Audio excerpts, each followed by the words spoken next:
un día como hoy, varias personas se acercaron a la cruz y cada uno lo hizo partiendo de lo que sabían, sentían y creían respecto a Jesús el Cristo. Por ejemplo, Pilato lo hizo desde la perspectiva política y por ello, cuando estaba junto a Jesús, hizo lo que el pueblo le demandó. Barrabás lo hizo, descrito por Mateo como un criminal famoso, fue el primero de aquel cruel viernes en experimentar la libertad a costa de Jesús. Los soldados romanos no vieron sino a un hombre digno de humillación, violencia, burla y crueldad. Mateo, por ejemplo, registra en su evangelio los que pasaban al pie de la cruz y blasfemaban contra Jesús el Cristo. Obviamente pasaban manifestando insultos y desprecios hacia el Salvador. Los escribas y los líderes religiosos también estaban al pie de la cruz, pero ellos fueron movidos por su odio y por su incredulidad al glorioso Salvador. Había otras miradas al pie de la cruz, llenas de compasión, como el de aquellas mujeres que le habían seguido durante su ministerio y le habían servido. Una mirada vino de uno de los costados de la cruz con una actitud arrogante y desafiante, un criminal endurecido. La otra mirada vino desde el otro costado de la cruz, con un clamor por ser perdonado y aliviado de su dolor, pero no del dolor físico, que de por sí ya era agobiante, pues se sabe por documentos históricos que la crucifixión estaba reservado para los peores criminales. Este clamaba por el dolor agobiante de saber que estaba a punto de morir sin esperanza. Probablemente la última mirada humana que se acercó al pie de la cruz fue la de un hombre que comandaba 100 soldados de la legión romana. Y la verdad es que 2000 años después, las miradas hacia la cruz no han cambiado mucho. Ante la cruz siguen habiendo miradas desde la perspectiva política y se usa esa cruz a conveniencia, como Pilato. Ante el crucificado sigue habiendo odio, violencia, burla y humillación. Sigue habiendo incredulidad y arrogancia. Pero también ante el crucificado hay miradas llenas de compasión, como el de aquellas mujeres que le habían servido. También sigue habiendo miradas hacia la cruz con una profunda necesidad espiritual, como la de uno de los criminales, y otras miradas todavía que finalmente dan gloria a Dios, como el centurión. Durante estos minutos compartiré con ustedes lo que Dios vio desde arriba y lo que dice respecto al crucificado, su Hijo amado, en quien Él se complació. Así que el día de hoy quiero compartir con ustedes la siguiente enseñanza: reconciliados en una cruz. Es el título de este mensaje: reconciliados en una cruz. Voy a pedirles que abran sus Biblias en Romanos capítulo 5, verso 8. Romanos capítulo 5, verso 8, por favor.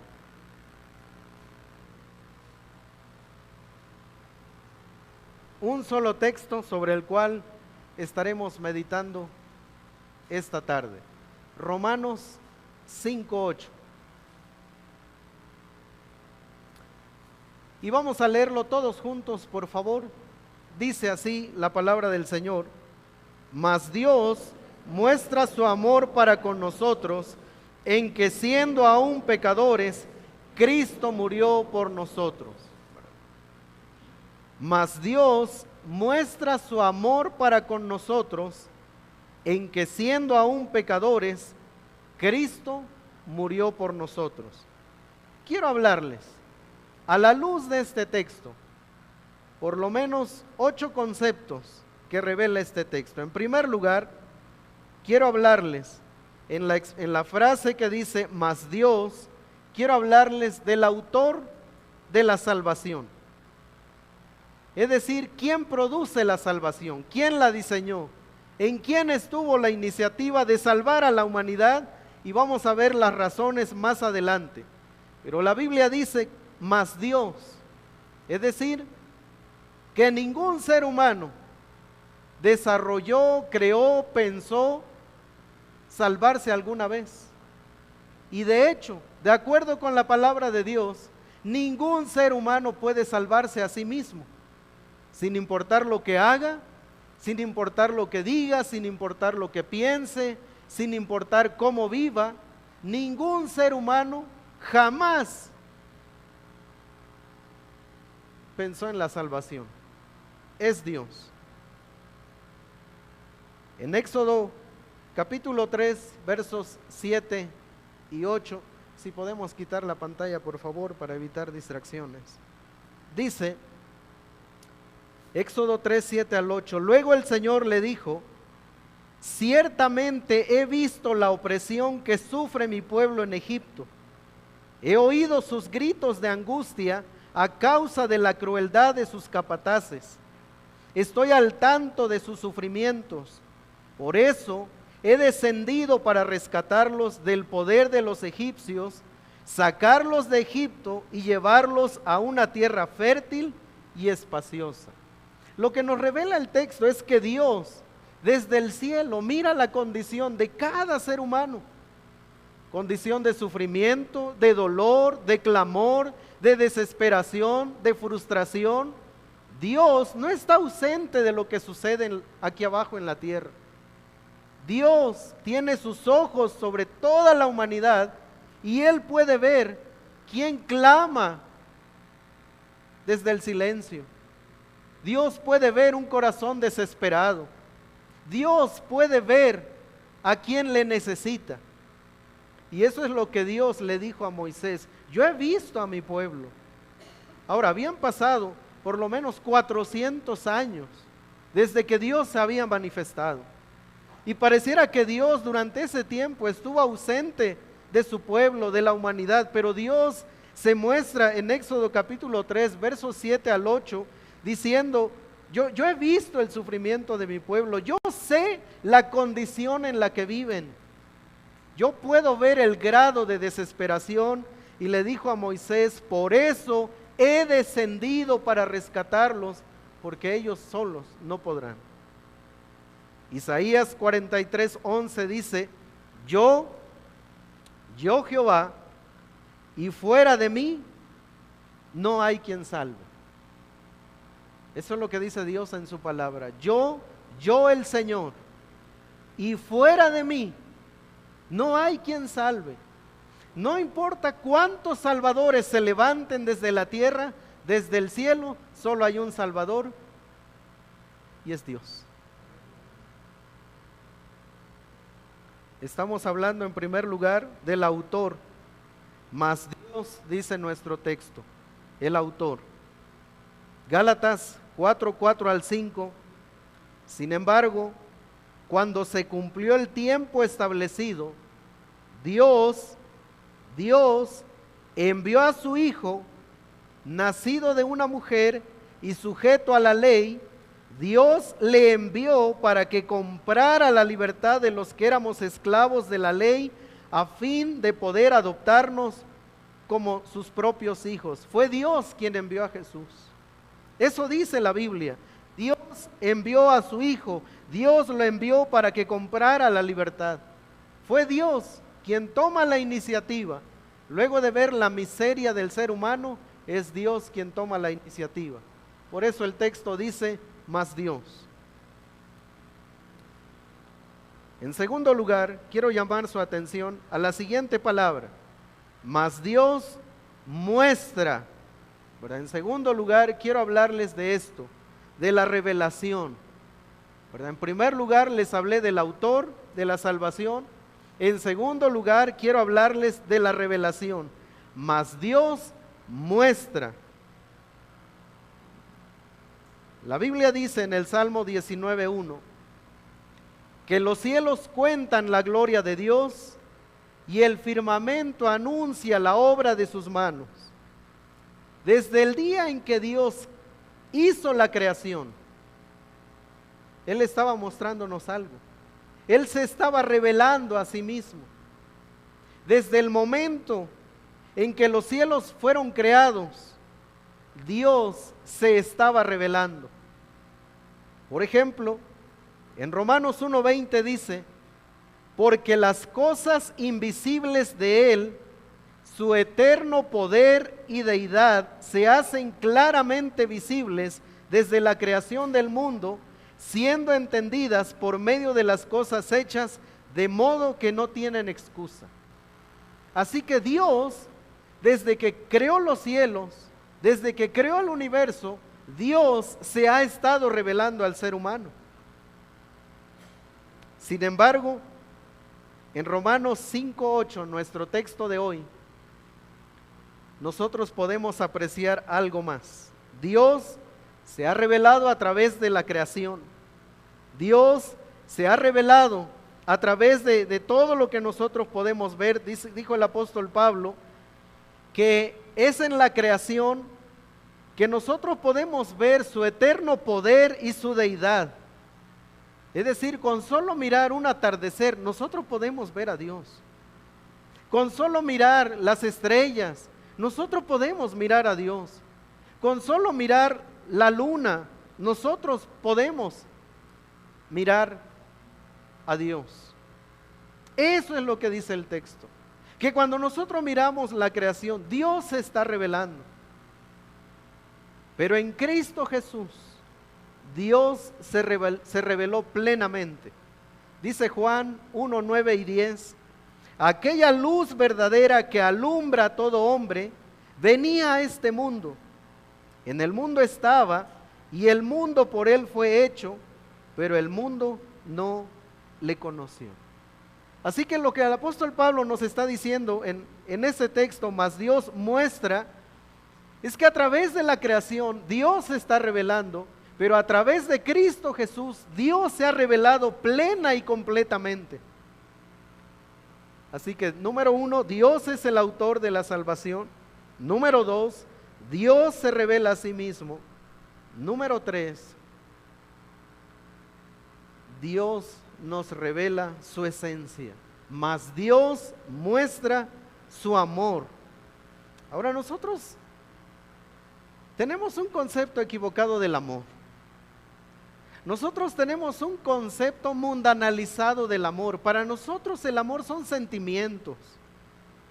Para nosotros el amor son estos sentimientos, ¿verdad? Que en la adolescencia nos crean ahí cosas raras.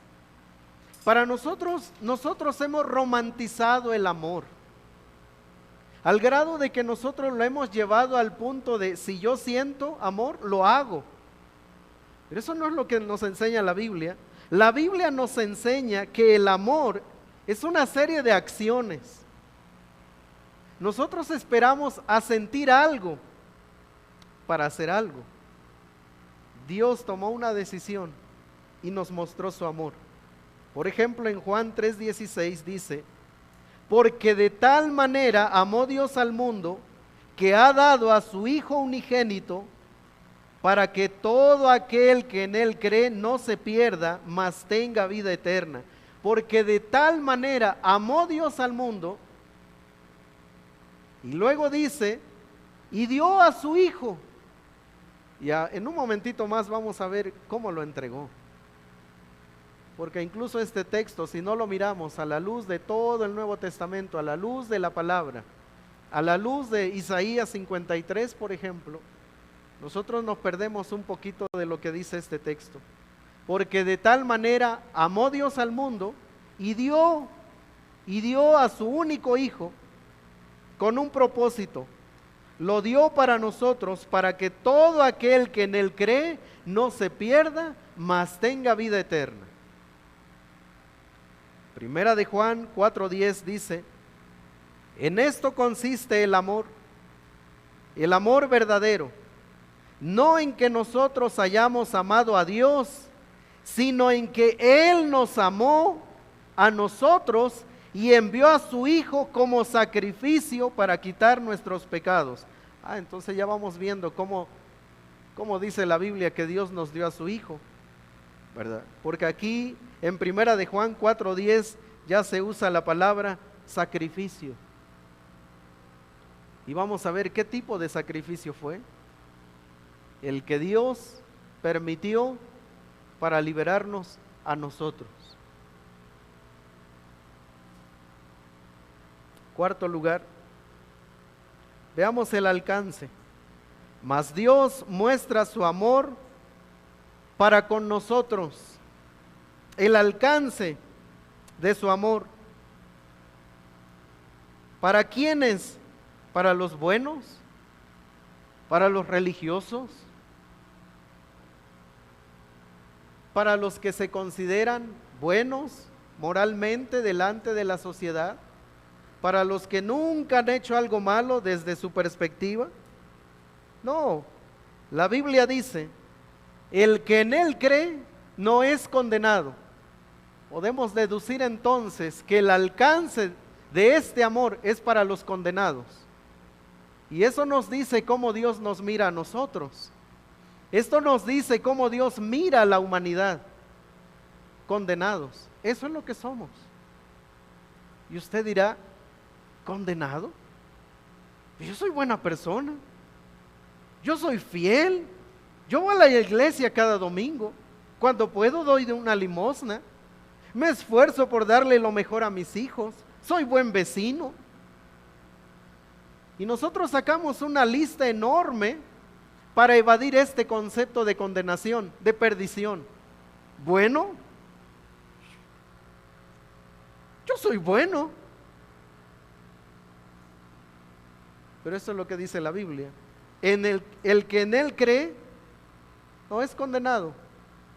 Pero el que no cree ya ha sido condenado, porque no ha creído en el nombre del unigénito Hijo de Dios. Y mire que no dice: pero el que no cree ya ha sido condenado, porque no ha hecho cosas buenas. Dice: porque no ha creído, sencillamente. El que está condenado porque no ha creído, porque no ha experimentado una transformación de su mente y de su corazón. Por eso está condenado. Y no importa cuántas cosas buenas haga o cuán bueno se considere a sí mismo, esto dice la Biblia: cuando alguien no ha cambiado su forma de pensar, su corazón no ha sido transformado respecto a quién es Cristo, está condenado. Y déjame decirle que hay condenados muy buenos desde la perspectiva humana. Hay buenos esposos, pero están condenados. Hay buenos hijos, pero están condenados. Hay buenas esposas, pero están condenadas. Hay buenos padres que se han esforzado por dejar un legado para sus hijos, pero están condenados. Y la razón: porque no han creído en el nombre del unigénito Hijo de Dios. Estamos hablando del alcance. El apóstol Pedro dijo: el Señor no retarda su promesa, según algunos la tienen por tardanza, sino que es paciente para con nosotros, no queriendo que ninguno perezca, sino que todos procedan al arrepentimiento. Todos. Dios es paciente. Estamos hablando del alcance de su sacrificio, de su amor. Es para todos. Los que se consideran buenos, los que se consideran indignos. Porque hay algunos que ni siquiera se atreven a acercarse a la cruz, porque dicen, pastor, yo no merezco el amor de Dios. Si usted supiera quién soy yo, y gracias a Dios yo no sé quién es usted, pero el crucificado sí sabe quién es usted. Porque a veces son nuestros pecados, de hecho son nuestros pecados, es nuestra conciencia la que nos mantiene alejados de la cruz. Pero mire lo que dice la palabra: el Señor no retarda su promesa, según algunos la tienen por tardanza, sino que es paciente. ¿Para con quién? Para con nosotros los pecadores, los condenados, no queriendo que ninguno de los que están condenados, dice el apóstol Pedro, no queriendo que los que ya están condenados lleguen a ese momento donde no habrá vuelta atrás, sino que todos los condenados se arrepientan. En quinto lugar, vamos a hablar del poder. Leemos todos juntos el texto que está en la pantalla, por favor. Dice: mas Dios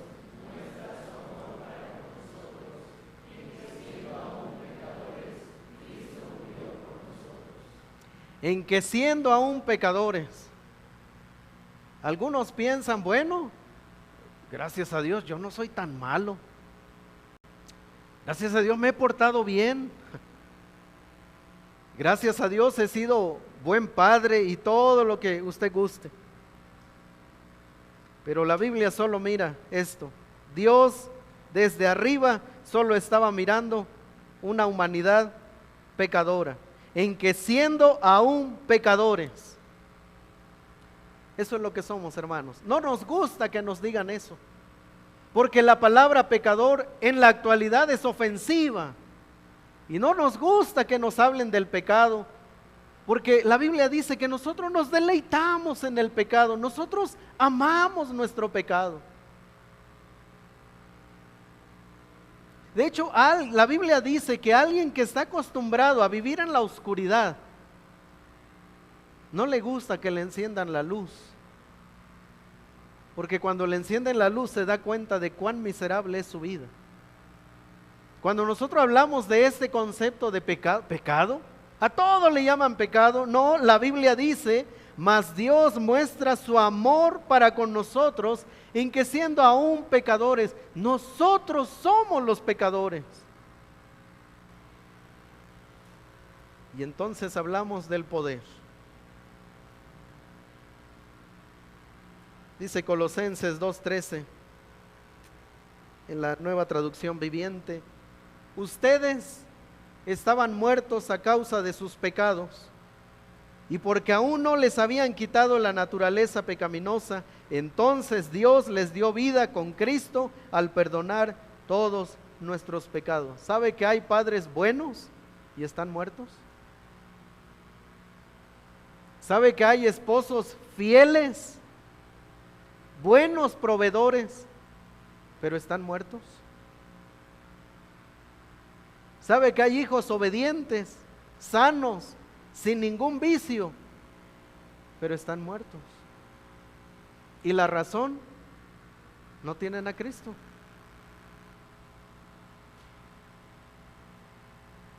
Efesios 2, 4 y 5. Pero Dios, lo leemos juntos, hermanos, dice: pero Dios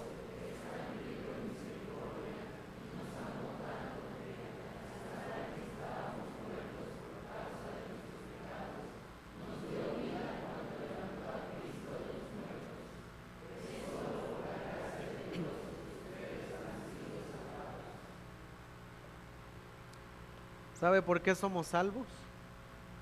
Por su amor, por su misericordia. Pero Dios es tan rico en misericordia y nos amó tanto que a pesar de que estábamos muertos, ahora muertos por causa de nuestros pecados, y que además nosotros nos deleitábamos en eso. La Biblia dice que el ser humano ama vivir en la oscuridad. Ese es un concepto que la Biblia nos enseña de manera muy clara en Juan capítulo 3, que el ser humano ama vivir en la oscuridad, en su desorden, en su injusticia, en su maldad, en su depravación, en su religiosidad, confiar en su bondad, confiar en que como no le ha hecho nada a nadie, Él es merecedor de toda la bondad divina. Bueno, porque eso es lo que le dice la oscuridad. Pero cuando la luz es encendida, Él se va a dar cuenta que todo lo que Él ha hecho es un desastre. No importa cuán bueno considere su desastre. En sexto lugar, vamos a hablar del consumador. Mas Dios muestra su amor para con nosotros en que siendo aún pecadores, Cristo murió por nosotros. Vamos a hablar del consumador de nuestra salvación. Ya dijimos que el origen de la salvación fue en Dios. Entonces Él determina la forma en que se salvan los seres humanos. Si Él es el que diseñó el plan de salvación, Él es el que dice quién puede salvar. No somos los pecadores, no somos los condenados los que decidimos quién nos puede salvar. Es el que va a salvar, es el que diseñó el plan redentor, es el que diseñó quién puede salvar.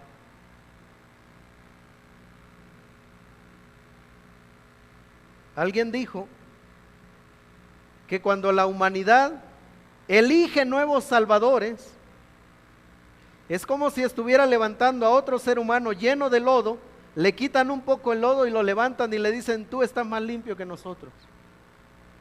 A ese que medio limpiaron sigue estando sucio. Pero nosotros los seres humanos nos encanta pensar que tenemos la opción de elegir a un Salvador. Y entonces le hemos puesto nombres, pero esto es lo que dice la Biblia. Juan 1:29. El siguiente día vio Juan a Jesús que venía a él y dijo, he aquí el Cordero de Dios que quita el pecado del mundo. O sea, Juan lo estaba exhibiendo como el Cordero que pronto, ¿verdad?, en el ministerio terrenal de Jesús concluiría con su sacrificio. Pero Juan reconoció en Jesús y dijo, este es el Cordero. Y ahora vamos, en un momentito más, vamos a ver cómo terminó el Cordero. Pero hay un solo Salvador. 1 Timoteo 2, 5 y 6 dice, porque hay un solo Dios. ¿Recuerdan? Yo Jehová, y fuera de mí no hay quien salve. Éxodo 3, 7 y 8, he descendido para rescatar a mi pueblo, porque yo he visto la condición en la que están. Porque hay un solo Dios, un solo mediador. Pero a nosotros nos encanta pensar que tenemos 10 mediadores. A nosotros nos encanta pensar que nuestra bondad pudiera mediar entre Dios y nosotros. A nosotros nos encanta pensar, como los pastores y seguramente ustedes hemos escuchado en los velorios de las buenas personas, era tan buena persona que seguramente Dios lo tiene en su santa gloria.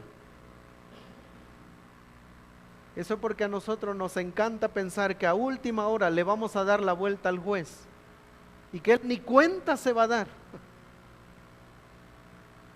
Porque nos gusta pensar que si aquella persona fue tan malvada en su vida, pero hizo una sola cosa buena, por esa sola cosa buena el juez va a pasar por alto sus pecados y lo va a traer a su presencia.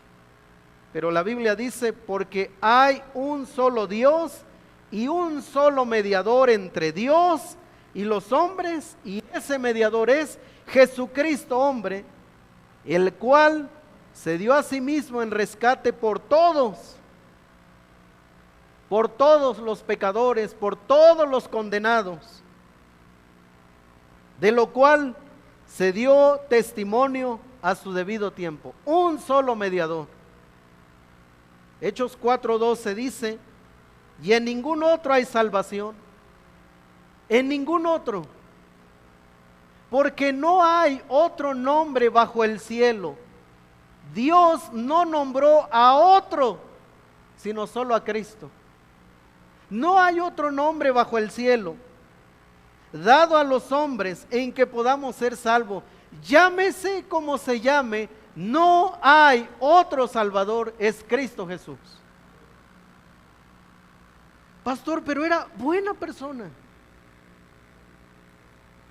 El que no cree ya ha sido condenado.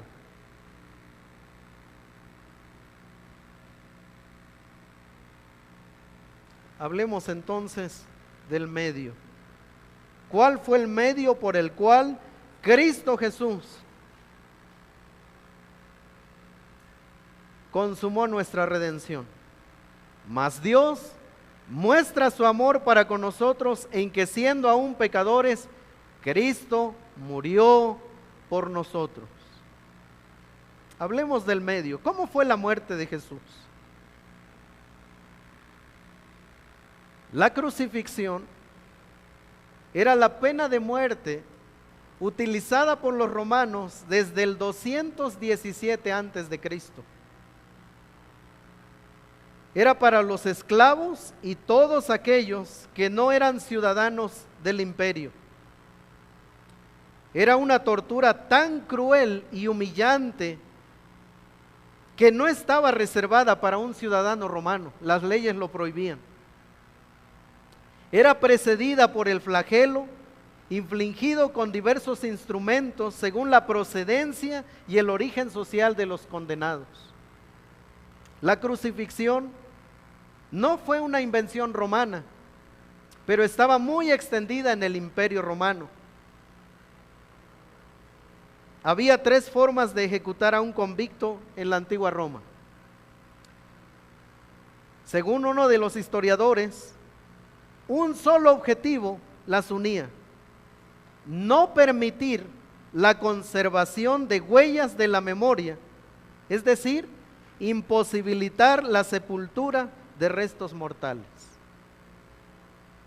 Generalmente, los condenados eran llevados a los circos romanos por cosas como asesinato, parricidio, delitos contra el Estado y violaciones.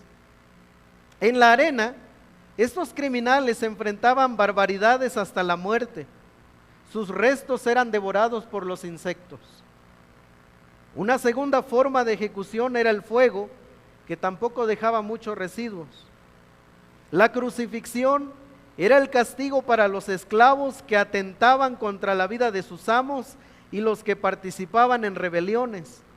Además de para todos aquellos que no eran ciudadanos romanos como Jesús. Aún en la vida, estando en la cruz, las aves rapaces ya empezaban a comerse a los condenados. 3 o 4 días después, la carne de los individuos pudriéndose caía de la cruz y los perros y otros animales terminaban de hacer el trabajo. A principios de los 2000, un médico forense estadounidense, profesor de la Universidad de Columbia y expatólogo, jefe de un instituto médico legal de Nueva York, realizó una serie de experimentos con voluntarios para controlar los efectos que tendría una crucifixión en el cuerpo del ser humano. Los resultados fueron publicados en el libro La crucifixión de Jesús, una investigación forense en español. Para sus estudios se utilizaron cruces de madera de 2,34 metros de alto y 2 metros de largo. Los individuos, todos adultos jóvenes en sus 30 años, fueron suspendidos en ellas y sus reacciones fueron monitoreadas. Fueron monitoreadas con electrocardiogramas midiendo el pulso y la presión arterial. Atados, los voluntarios no podían apoyar la espalda contra la cruz y reportaron fuertes calambres provocados por la incomodidad de la postura, además de un constante hormigueo en las pantorrillas y muslos. Esto sin contar que ellos no fueron flagelados. Esto sin contar que ellos no fueron desfigurados. Esto sin contar que ellos no llevaban una corona de espinas. Esto sin contar que ellos no habían tomado un ayuno de varias horas, que se habían desvelado, que los habían llevado de un lugar para acá, que los habían golpeado. La cruz, por lo menos los propósitos de la crucifixión, era para castigar y torturar, para humillar.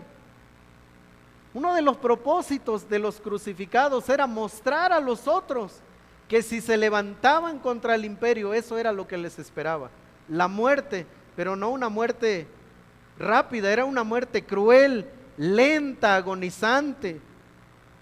Era para disuadir, era para advertir.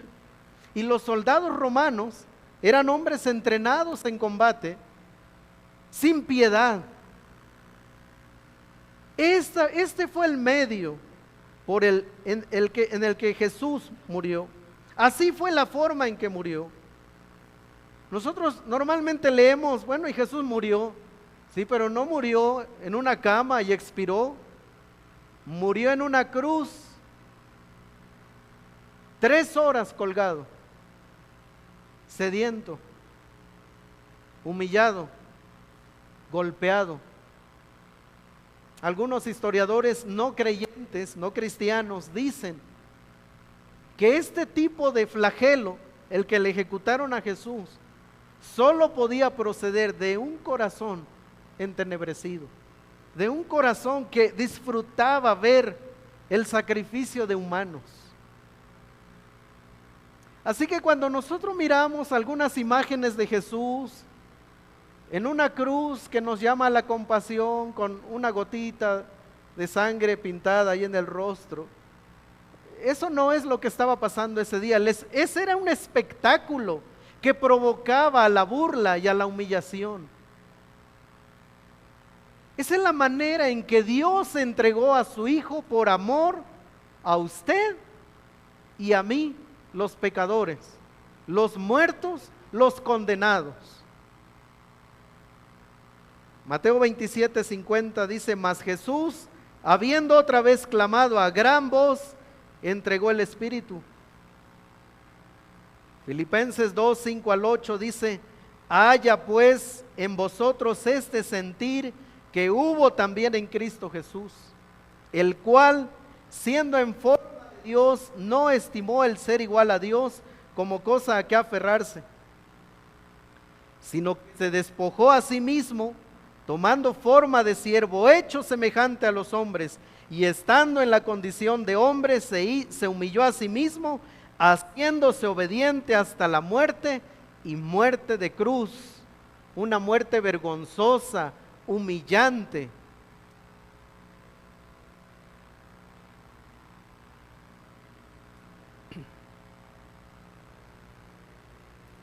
Y en último lugar, la efectividad de ese sacrificio.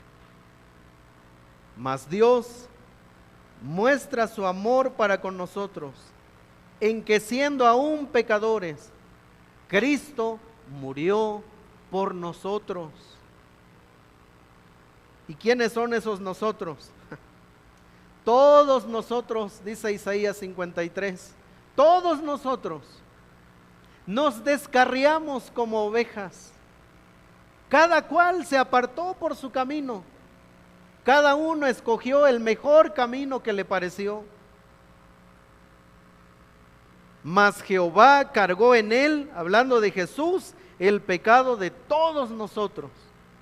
Cuando comenzamos el servicio, en ese momento dice la Biblia que él expiró. Y por 3 horas él estuvo en la cruz. Después de las 12, ¿verdad? Él fue crucificado a las 9 de la mañana. Por 3 horas hubo oscuridad. Por 3 horas. Mas Jehová cargó en él el pecado de todos nosotros. Esa es la condición. Oscuridad.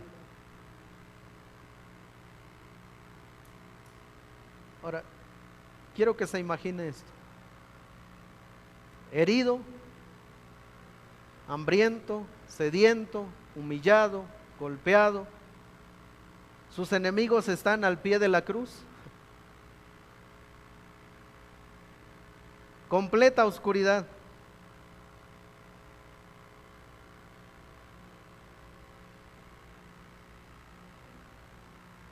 ¿Sabe por qué él vivió oscuridad?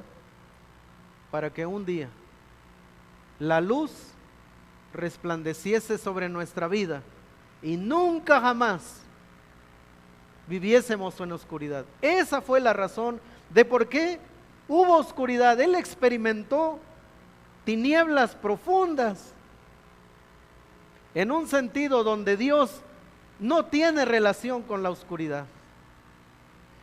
Todos nosotros nos descarriamos como ovejas, cada cual se apartó por su camino, mas Jehová cargó en él el pecado de todos nosotros, todos nuestros pecados, los que usted ha cometido, los que yo he cometido, los que cometemos y los que vamos a cometer. Toda la humanidad, todos los pecados de la humanidad fueron puestos en Jesús sobre la cruz. Eso es que Juan 3, 19 y 20 dice, esta condenación se basa en el siguiente hecho: la luz de Dios llegó al mundo, Cristo Jesús, pero la gente amó más la oscuridad que la luz, porque sus acciones eran malvadas. La gente, la humanidad ama vivir en la oscuridad. La humanidad ama vivir destruyéndose. Aunque clame en su oscuridad, la verdad es que la gente se deleita en eso. La Biblia dice que el pecador se deleita en su pecado.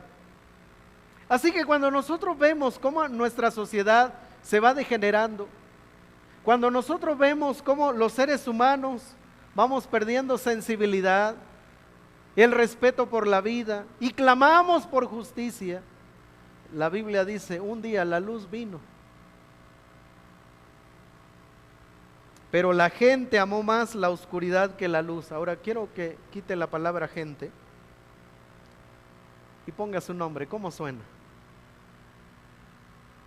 Esta condenación se basa en el siguiente hecho: la luz de Dios llegó al mundo, pero, y ponga ahí su nombre, pero amó más la oscuridad que la luz, porque sus acciones eran malvadas. Todos los que hacen el mal odian la luz y se niegan a acercarse a ella porque temen que sus pecados queden al descubierto. ¿Sabe cuál es la razón de por qué no queremos nada con Jesús? Aquí está. No es que yo soy buena persona y yo no necesito de Cristo. No, es que no quiero que mi bondad salga a la luz y termine siendo perversidad. Es que no quiero que mi supuesta fidelidad salga a la luz y termine siendo falsedad. Esa es la razón por la cual el ser humano no quiere venir a Cristo. Esa es la razón por la cual el ser humano ve la cruz y la rechaza. No es porque sea bueno, es porque sabe que entre más se acerca a la cruz, más luz hay sobre su pecado. Esto dice la Biblia. Todos los que hacen el mal odian la luz y se niegan a acercarse. ¿Sabe que hay muchas maneras de odiar la luz? Hay gente que dice, no, pero vamos, yo te acompaño, ¿verdad? A mí me gusta escuchar de Dios, pero de lejitos no quiero nada con tu Dios. Me gusta escuchar de tu Dios, pero no quiero saber nada de Dios. Aparente piedad, pero cuando viene a la luz es impiedad. No, yo también creo, pastor, de verdad. Yo también. Pero cuando llega la luz, resulta que es incredulidad. Concluyo.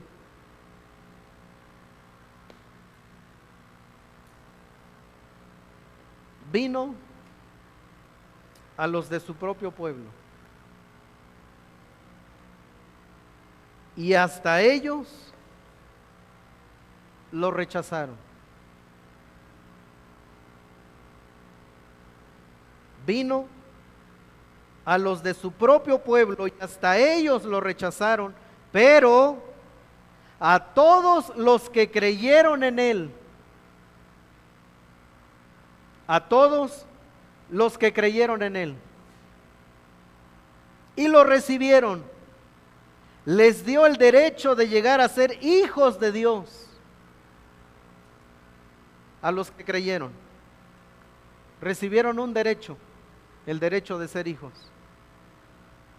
Y entonces viene una buena pregunta. A los que no han creído, no son hijos. Pastor, pero yo soy bueno. ¿Delante de quién? Pastor, pero yo no le hago a nadie. ¿Delante de quién? Pero a todos los que creyeron en él y lo recibieron, les dio el derecho de llegar a ser hijos de Dios. Ellos nacen de nuevo, no mediante un nacimiento físico como resultado de la pasión o de la iniciativa humana, sino por medio de un nacimiento que proviene de Dios. Es un nacimiento espiritual, porque la Biblia dice que el ser humano está muerto. La Biblia dice que el ser humano está condenado, que el ser humano está perdido, que el ser humano vive en completa oscuridad. Y esa es la razón por la cual Cristo murió.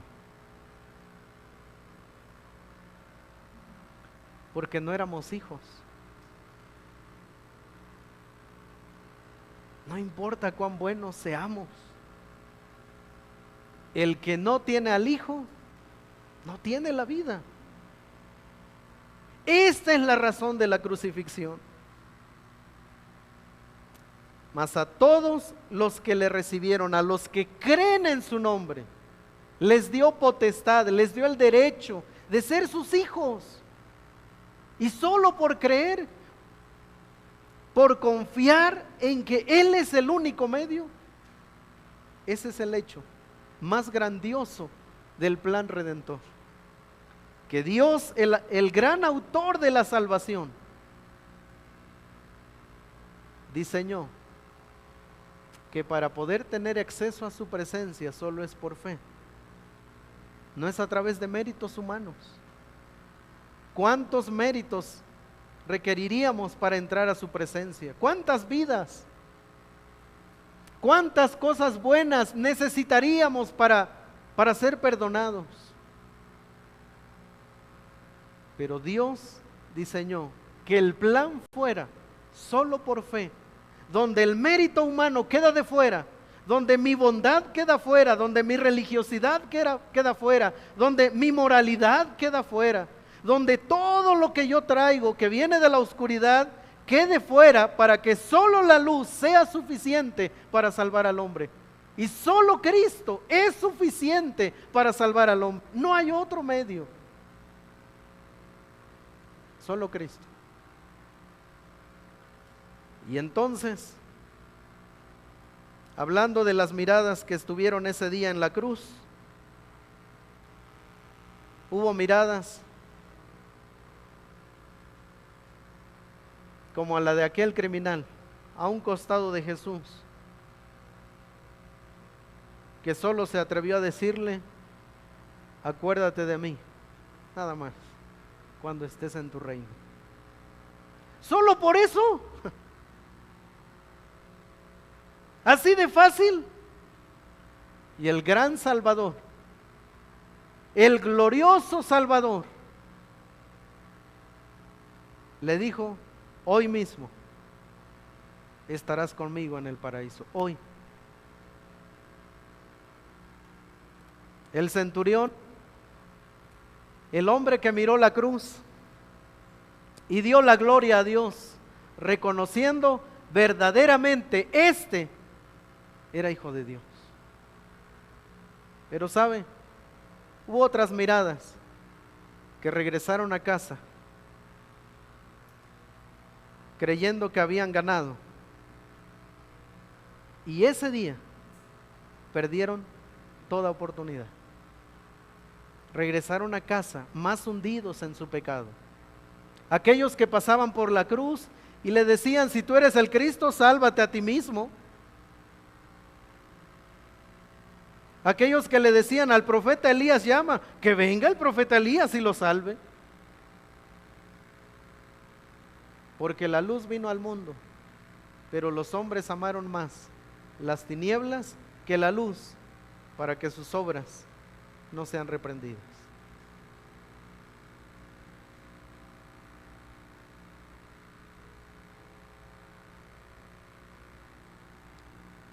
Voy a pedirle que por favor incline su rostro y cierre sus ojos.